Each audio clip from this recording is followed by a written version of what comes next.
Сәлем досым. Әйелді әйел табиғатынан ажырататын, гармониясын бұзатын, тестостеронын көбейтетін, әйелдік емес ер азаматтық энергиясын көбейтетін 3 базовый дүние бар. Ең бірінші бағындыру, басыну.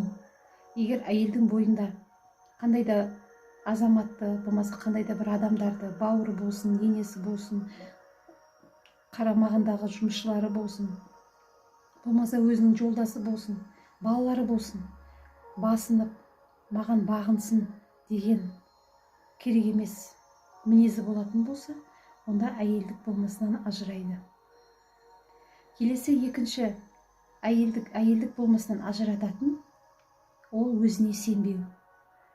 Яғни ол үшін сырттағы күштер авторитет болады да, ол өзінің ішкі ойын, ішкі сөзін, идеяларын, сезімдерін тұншықтырып тастайды. Өзіне өзі үңілмейді, ішкі үніне үңілмейді. Яғни ол үшін сыртқы күштер авторитет болғаннан кейін үнемі сол сыртқы күштерге бағынышты болып қалады. Бұндай әйелдерде әрине гармония болмайды, үнемі үрей, қорқыныш болады дағы, бұл әйелде өзінің женский энергиясын, яғни өзінің табиғи болмысынан ажырай бастайды. Келесі әйелді әйелдік болмысынан ажырататын өзіне қатты болу, өзіне рұқсат бермеу. Ол жылы сөз болсын, сыйлық болсын, іс-әрекеттер болсын. Бұның барлығын өзіне рұқсат етпеу. Мысалы, бір жылы сөз айтса, қой, ол не дегенің? Маған ондай сөз айтпа деген секілді. Егер де бір сыйлық беріп жатса, неге әуре болдың? Маған қажет емес еді деген секілді.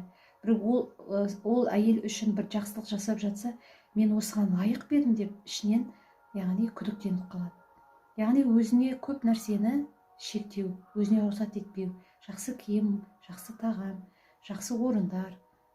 Бұның барлығы, мысалы, балалары, тіпті балалары да, балалы әйелдер болса, анашым деп сізге алайық десе, жоқ, маған алмаңдар, әуре болмаңдар, өздеріңе алыңдар, өздерің аман болсаңдар болды, сендерге жетсе болды деп өзіне рұқсат етпеу деген секілді.